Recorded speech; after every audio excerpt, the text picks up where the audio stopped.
Mambo fresh ya wale yote, napenda kumshukuru Mwenyezi Mungu kwa kutuamsha salama, lakini kubwa zaidi mwana Simba yoyote ukimuuliza sasa hizi tuko Morocco. Yaani sisi tumeamka Tanzania lakini akili yetu iko Morocco na mpaka sasa hizi tunasema tuko Morocco. Unajua shabiki wa Simba mmoja ambaye aliyokuwa Morocco sawa sana shabiki wa viula 300,000 ambao wako Tanzania. Kwa maana sisi sasa hizi tuko Morocco na tuna furaha katika ardhi ya Morocco na kuhakikisha tunakwenda kucheza finali. Na inaenda kuwa katika ardhi ya Tanzania itashuhudia finali mbili ya mwaka 93 na finali hii ambayo inachezwa kuanzia tarehe 17 na tarehe 25. Kwa ni miongoni mwa finali bora na ndio maana sisi kama mashabiki wa Simba unapotuona tuna furaha kabisa. Wanasema kelele nyingi zilikuwa ni dola 100,000, dola 1,100,200.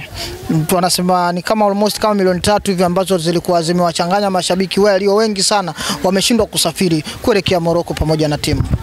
Na watu wanatakiwa wafahamu kwamba 1,200 dola 1,200 watu wafahamu kwamba Morocco sio sawa sana safari za kwenda na Kimbinyiko na kwenda Mtibwa, unakwenda Azam labda kwa Baresa, unakwenda labda unatoka Mbagala unakwenda Mwenge. Kule ni Morocco na Morocco lazima upitie maeneo mbalimbali. Kama unasafiri kwa ndege si ya kukodi lazima upitie Ethiopia au Turuki, lakini kama unakwenda na ndege ya kukodi ya moja kwa moja kwako ndio unatoka moja kwa moja kwenda Morocco. Lakini pia uweze kufika kwenye mji ambao Simba anakwenda kucheza mechi, lazima kwanza ufike Mohamed wa 5 katika airport ya Mohamed wa 5 pale Raja Casablanca, umeelewa? Kwa lazima upite sehemu hizo. Lakini pia kule unaweza kuta labda huko unaenda kununua supu 2,000, unaweza kuta supu ni 10,000 kwa thamani ya hela yetu. Kwa ndio maana watu wakaambiwa dola 1,200. Kwa maana watu wanafahamu nini safari. Lakini pia ukimwona shabiki wa Simba analalamika hajaenda Morocco, huyo utakuwa ana matatizo ya akili. Lakini wote wenye nzima wa akili hawezi kulalamika kutokwenda Morocco kwa sababu wanafahamu safari ya Morocco na namna gani waendaji wa Morocco. Lakini tunashukuru Mwenyezi Mungu wenye uwezo wameenda, na ninaamini watu wa mashabiki wa Simba ambao wako Morocco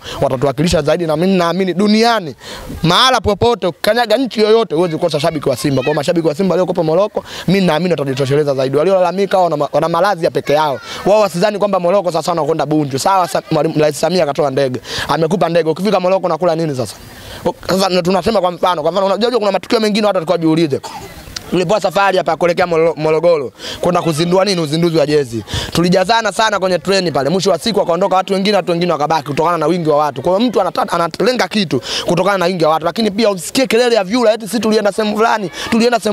Hazitusaidii kitu. Tujiangalie sisi kwamba uongozi wetu umetutengenezea mazingira gani ya sisi. Lakini pia Simba hatujazoea vitu vya bure. Lazima watu waheshimu hiki kitu. Sisi si watu wa bure, na ndio maana hata kiingilio chetu tumetangaza mapema. Mimi naamini ingekuwa finali ya upande wa pili ungesikia kiingilio supu na bakuli, na afu msimu huu tungeambia na bakuli ya mbuzi na. Lakini imesikika kauli mashabiki wale wengi wakilalamika wakiona hiyo dola 1,200 ni nyingi sana, huku upande wa pili majirani zenu Dar es Salaam Afrika wakisema, mashabiki wao wakisema kwamba wao walikuwa na mpangilio mzuri. Inaonekana upande wa kwenu kuanzia safari ya kuelekea Afrika Kusini kulikuwa hakuna mpangilio proper management, nani aende nani abaki kwenye matawi. Inaonekana kila mmoja anahitaji kwenda, na ndio maana kumetokea saga hili kwamba utofauti wa klabu yao na sisi, wao wanatafuta umaarufu, Simba tafuti maarufu. Hivi vitu watakuwa vieleweke. Kwa nini wao wanatafuta umaarufu? Kwamba waonekane kuwa wamekuja na mashabiki. Simba propaganda hiyo hatuna. Tumekwenda kula hatuja kwenda mashabiki wengi. Lakini nyenyewe mliona pale tulisimamisha katika ule uwanja wa Sera Bijani kwamba sisi tuko wengi zaidi kuliko wao.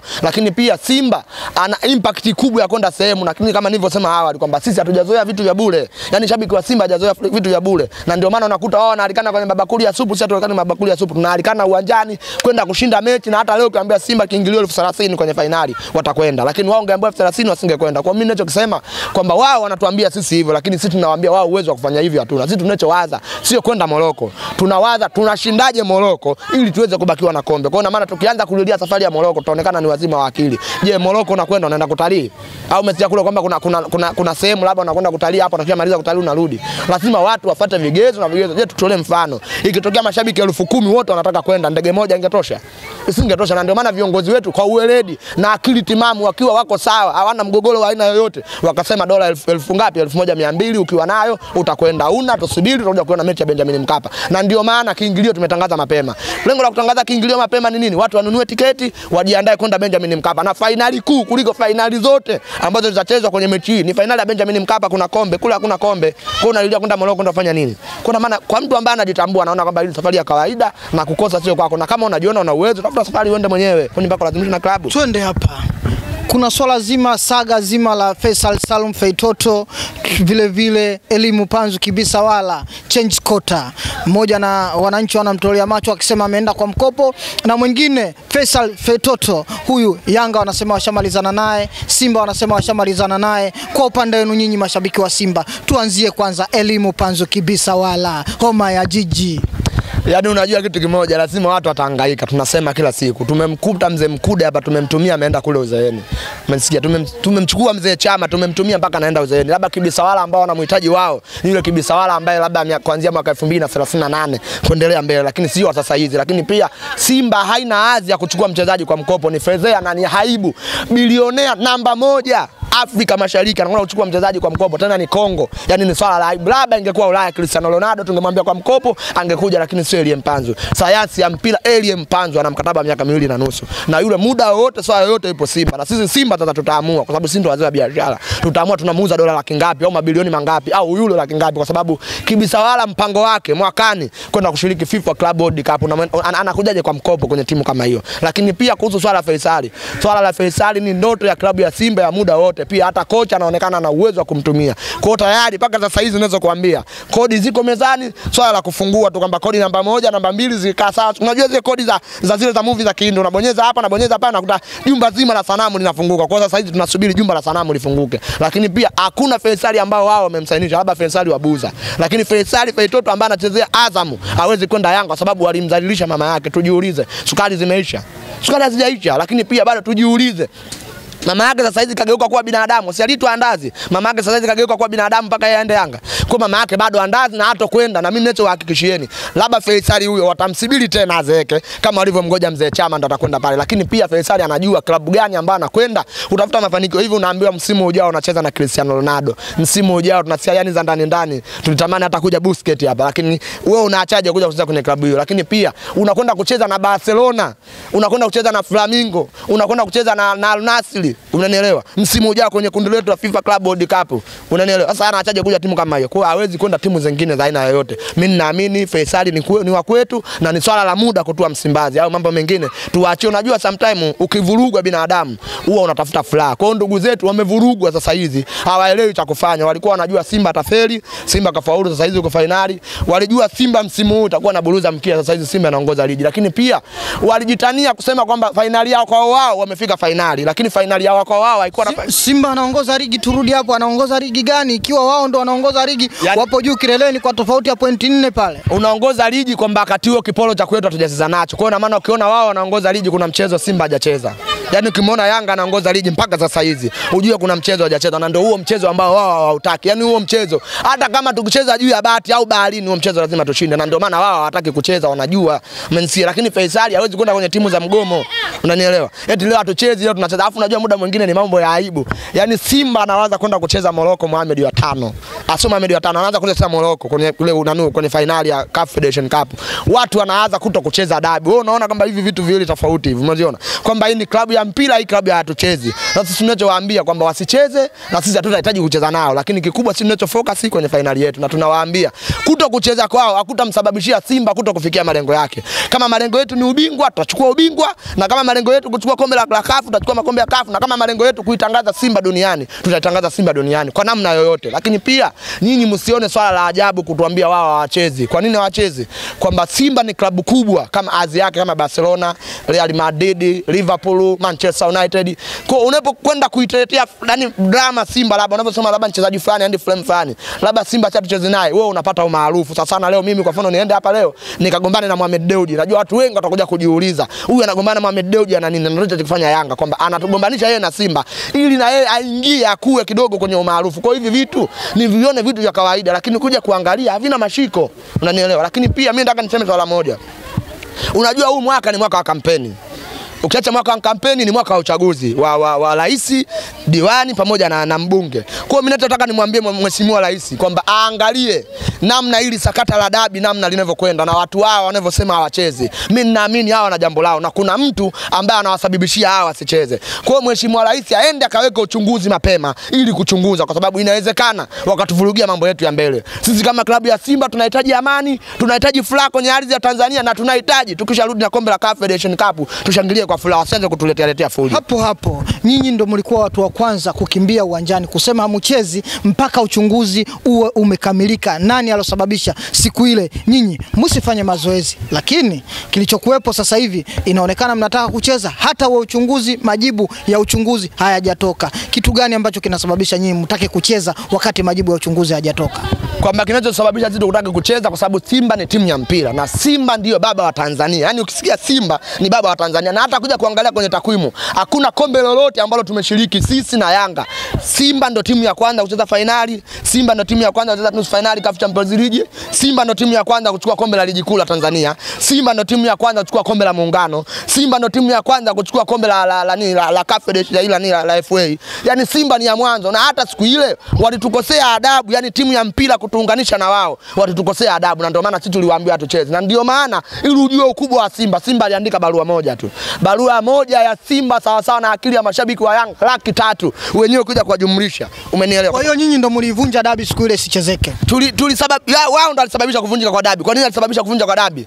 Meneja wa uwanja anasema kuwa hana taarifa ya Simba kufanya mazoezi, lakini pia hakuna kanuni ya kuweka mabouncer uwanjani. Kwa hiyo maana sisi kwa sababu tulikuwa tunashiriki mashindano ya CAF Federation Cup, tuliona kuna viashiria vya kutokuwa na amani, wachezaji wetu wataumia, wachezaji wetu watakuwa wanaharibikiwa. Umenielewa? Kwa hiyo sisi tukaona ili tusifanye hivi, tujiandae kuja kucheza finali, na ndio maana tuligoma. Lakini pia tuligoma kwa sababu tulijua tukicheza na Yanga hatutacheza finali ya CAF Federation Cup. Hili swala natakuwa mnielewe. Kwamba tuligoma, tulijua tukicheza na Yanga tarehe 8 hatutacheza finali ya CAF Federation Cup, hatujacheza nao tuko finali. Na hata mwakani msichangae, dabi ya kwanza ikachezwa, dabi ya pili sichezwa kwa sababu tunajua tukicheza nao tufike finali. Tumesha robo finali mara nyingi, unanielewa? Wanaona kwamba wanakwenda kutengeneza mipango ili sisi tufeli. Kwa hiyo mwaka huu tumewachukia, na ndio maana tuliwaambia barua moja tu. Muuni kasema barua moja sichezi. Wao mpaka sasa hivi wana barua 30,000 kwenye akaunti yao. Kila siku akiamka hatuchezi, wanaposti barua mpya. Kwa hiyo sisi tulifanya vile kwa makusudi, tukiwa tunajua lengo tukifika finali ya CAF Federation Cup. Kama tungekuwa tunacheza na wao tusingecheza. Kwa hiyo ili sisi tulilifanya tukiwa tunajua, tukiwa na akili timamu zaidi. Mahesabu yenu yapo kwa Maxim Pia Nzengeli kutoka Dar es Salaam Africans. Anapita kila sehemu ya dimba la uwanja. Labda Max Nzengeli yeye ndo kaitaka Simba, lakini sidhani kama viongozi wa Simba wanataka Max Nzengeli, kwa sababu mimi naamini Simba wana wachezaji zaidi ya Max Nzengeli. Kwa sababu gani? Ukija kumwangalia Mutale Budo sawa sawa na Pacome 200,000 unafungashia na Aziz Ki, yani unatoa kama kifungashio. Sio matusi, mimi nakwambia Pacome 200,000 unamchukua na Aziz Ki kama kifungashio. Kwa hiyo maana ukimhitaji mchezaji wa aina hiyo, wewe mwenyewe umeona. Tuambie mara ya mwisho Pacome kupiga 1-2 mpaka likapatikana huyo nani Max Nzengeli. Zikapigwa 1-2 mpaka goli likapatikana. Lakini pia tuambie Pacome huyo ana uwezo wa kufanya vile anavyofanya Nanu, anafanya Sijara. Balala Pacome ulioni kwani? Balala Pacome wapi? Unacheza na watu wa Manungu anasema na Balala. Cheza kafu kule. Mpaka Ahali wenyewe wanamjua. Ngoja kwanza, waliambiwa atafute goli moja hapa Benjamin Mkapa. Huyu alikuwa hayupo. Si alikuwepo. Sisi Sijara wameweza kutafuta goli moja. Tumeingia kwenye hatua ya robo finali hapa. Kwa hiyo kwamba unajua kabisa anafanya vile vitu akiwa anacheza na timu za ndani, lakini nje ya timu za ndani Zanzibar tumemwashinda. Kwenye ligi yetu goli 6 Zanzibar hajawahi kushinda hata goli 3 pale. Kama ameondoka na goli 3, kiongozi yoyote wa Yanga aje nyumbani nampa milioni 200 hapa. Kama ameshinda goli 3 Zanzibar mechi yoyote. Kwa hiyo na maana hawa ni watu hapa tu.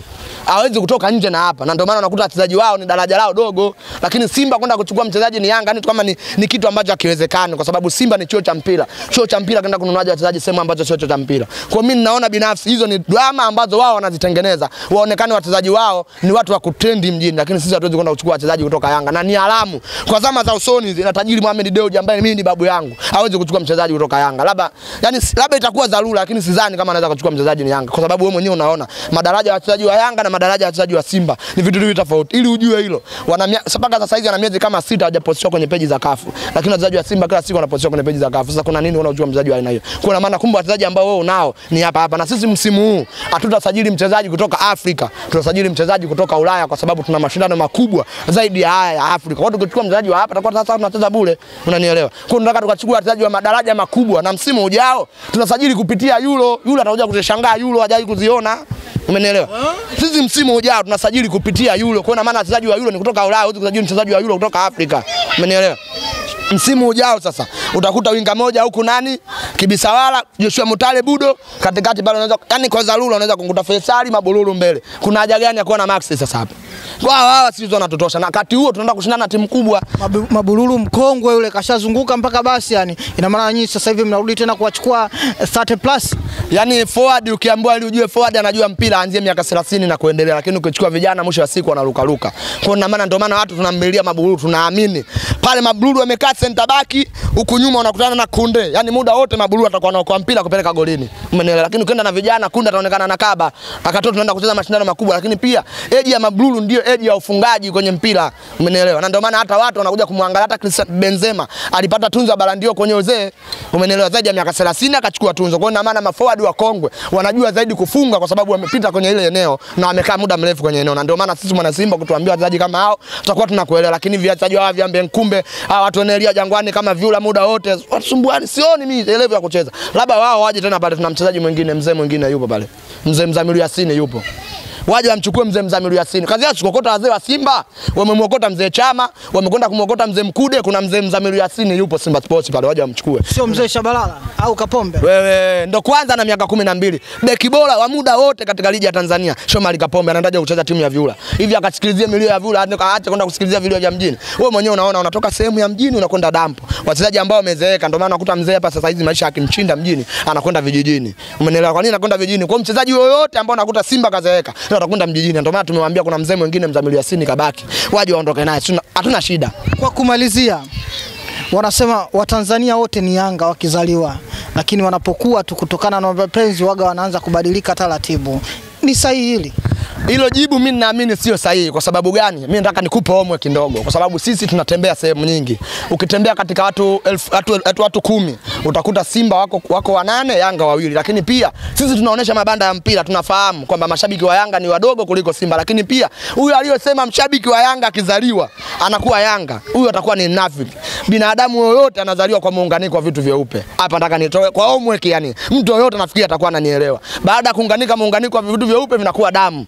Damu ni nyekundu, vitu vyeupe ni vyeupe ambavyo jezi ya Simba. Lakini ukiacha kuwa damu, utakapokuwa unazaliwa unasindikizwa na damu. Kwa tayari wana nakujaliwa kisimba Simba. Lakini pia huwezi kuzikwa kwenye dunia hii bila kuvaa mtu, yani bila kuveshwa vitu vyeupe. Yani bila kuveshwa nguo nyeupe utakuwaje shabiki wa Yanga? Kwa maana unazaliwa ukiwa Simba kwa mujibu wa vigezo na kanuni, kwenda kule unasilimu tu, kwenda kule bana, kwenda kule upande wa Nanu. Na ndio maana unakuta mashabiki wote wa Yanga ni watu ambao walifeli darasani.